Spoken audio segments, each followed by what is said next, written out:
அப்படின்னா என்ன என்ன அர்த்தம்? நீ என்ன சொல்ற? ஏன்னா உனக்கும் அவனை சுத்தமா பிடிக்காது, ரைட்? ஆமா. ஆனா அப்படி இல்லம்மா, நீ நம்மளோட பிசினஸ் நம்மளோட ஆபீஸ்க்காக நீ அவனோட ஆபீஸ்க்கு கண்டிப்பா போயே ஆகணும், புரிஞ்சுக்கோ. இங்க பாரு விஷயம், எனக்கு இங்க நிறைய வேலை இருக்கு. நான் நட்சத்திராவை பாத்துக்கணும், ஸ்கூலுக்கு அனுப்பணும், அவளுக்கு எக்ஸாம்ஸ் இருக்கு. அதுக்கு தான் வினோத் சமீர் இருக்காங்க, அது இல்லாம 2 செக்யூரிட்டி கார்ட்ஸ் வேற இருக்காங்கல்ல. வேணா இன்னும் நிறைய பேரை அனுப்பி வைக்கிறேன், ஆனா நீ கண்டிப்பா அங்க ஆபீஸ் போகணும். நீ ரிஷி கிட்ட கண்டிப்பா போகணும், அதுவும் என்னோட மனைவியா. ரொம்ப ஸ்மார்ட்டா பிஹேவ் பண்றான்ல, இப்ப நீ போய் அவனுக்கு ஒரு பாடத்தை கத்து கொடு. ப்ளீஸ் அனுஜா, நான் என்ன பண்ண சொல்ற? உன் காலை பிடிக்கணுமா? எனக்கு உன் ஹெல்ப் கண்டிப்பா தேவைப்படுதுமா. சரி, நான் போறேன். Thank you so much யா. இப்படி தானே இருக்கணும். பாரு, பேப்பர் ஒர்க்ஸ் நம்ம கிட்ட நிறைய இருக்கு. நம்ம ஏதாவது கொஞ்சம் சொதப்புனா கூட அவன் நம்மளை ஏமாத்திடுவான். அதனால தான் நான் சொல்றேன். இனிமே அவரால ஏமாத்த முடியாது. கோஸ் ஏமாத்த முடியாதுப்பா, இப்படி தான் இருக்கணும். சரி, ஓகே, நீ உடம்ப பத்திரமா பாத்துக்கோ, பொண்ணையும் பாத்துக்கோ, நான் அப்புறம் பேசுறேன், ஓகே? ரிஷனா, இன்னுமா தூங்கிட்டு இருக்கீங்க? எந்திரிங்க, எந்திரிங்கடா. தூங்க விடு மனோ. அட எந்திரிங்கண்ணா, எந்திரிங்கண்ணா, இன்னைக்கு சண்டே இல்ல, எந்திரிங்க. மனோ, நீ என்ன பண்ணிட்டு இருக்க? என்ன தூங்க விட. நான் இப்ப யாரையும் சந்திக்க விரும்பல, யார்கிட்டயும் பேசவும் விரும்பல. தானியாக்கு இன்னைக்கு ஸ்கூல் இல்ல, சோ என்ன தூங்க விட. ஐயோ கமான்ண்ணா, நேத்து நான் பேசினதை நீங்க தப்பா புரிஞ்சுக்கிட்டீங்க, தயவு செஞ்சு மன்னிச்சிடுங்க. வாய மூடு, ரொம்ப அதிகமா பேசிட போதும்.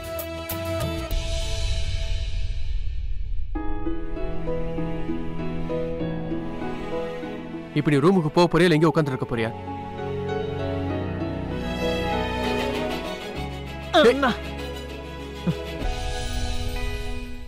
ஆபீஸ்க்கு போனா ரிஷி எப்பவுமே ஏன் எதிரிலே இருப்பான். எந்த கடந்த காலத்துக்கிட்ட இருந்து நான் நட்சத்திராவை தள்ளி வைக்கணும்னு நினைச்சேனோ, இன்னைக்கு அதுவே என் எதிரில வந்து நிக்குது. என்னாச்சு மம்மி? யாராவது உங்களை திட்டினாங்களா? என்கிட்ட சொல்லுங்க, நான் இப்பவே போய் அவங்க கையை உடைச்சிடுறேன். அந்த மாதிரிலாம் எதுவும் இல்லை. மம்மி சொல்லுங்க, இல்லைன்னா நான் அப்பாவுக்கு ஃபோன் பண்ணுவேன். நீங்க வா வா, அப்படியே வந்து அம்மா கிட்ட உட்காரு. என்னன்னா, அம்மா வந்து ஒரு கதை படிச்சேன். அந்த கதையை படிச்சு நான் கொஞ்சம் கன்ஃபியூஸ் ஆயிட்டேன். எனக்கு கதை புரியவே இல்லை, அதான் நான் அதை பத்தி யோசிச்சுட்டு இருக்கேன். அப்ப என்கிட்ட சொல்லுங்க, மாரல் ஆஃப் தி ஸ்டோரி நான் சொல்றேன். சரி, ஓகே, நான் உனக்கு அந்த கதையை சொல்றேன். ஒரு பிரின்சஸ் இருக்கா. ஒரு சின்ன கிராமத்துல இருந்தா. அதுக்கப்புறம் அவள் நகரத்துக்கு வந்ததும் அவளுக்கு அங்க எதுவுமே தெரியல. அங்கதான் அவளுக்கு ஒரு பிரின்ஸ் கிடைச்சாரு. மிஸ்டர் ஹேண்ட்ஸம் மாதிரியா? இல்ல, அவரை விட ரொம்ப ஹேண்ட்ஸம். மம்மி, அவரை விட ஹேண்ட்ஸமா யாராலையும் இருக்க முடியாது. சரி, ஓகே, அவரை மாதிரி ஒரு ஹேண்ட்ஸம் அந்த பிரின்சஸ்க்கு கிடைச்சாரு. அப்புறம் அதுக்கப்புறம் அவங்க 2 பேருமே ரொம்ப நல்ல ஃப்ரெண்ட்ஸ் ஆனாங்க. ரொம்ப நல்ல ஃப்ரெண்ட்ஸ், பெஸ்ட் ஃப்ரெண்ட்ஸ். ஆனா ஒரு நாள் பிரின்சஸ்க்கு அந்த பிரின்ஸ் ஒரு பேட் பிரின்ஸ்னு தெரிஞ்சது. அவர் நிறைய தப்பான காரியங்கள் செஞ்சாரு.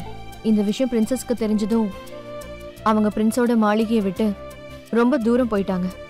ஆனா போகும்போது அவங்க பிரின்ஸோட ஒரு அழகான டாலை கூடவே கொண்டு போனாங்க. ஏன்னா அந்த பிரின்சஸ் அந்த டால் மேல உயிரிய வச்சிருந்தாங்க. கொஞ்ச நாளுக்கு அப்புறம் அந்த பிரின்சஸ்க்கு ஒரு கிங் கிடைச்சாரு. அந்த கிங்கும் ரொம்ப நல்ல மனுஷன்தான்.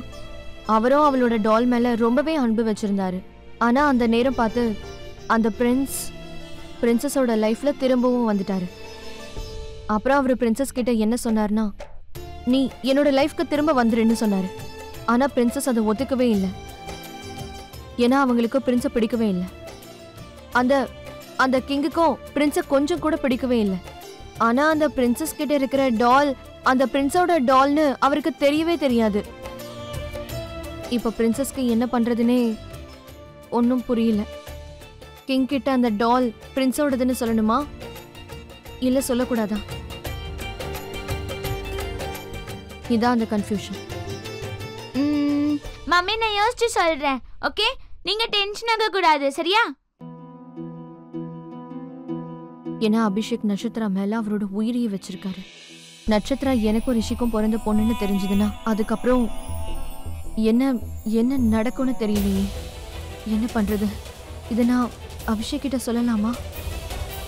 அப்படி சொன்னா என்ன நடக்கும்?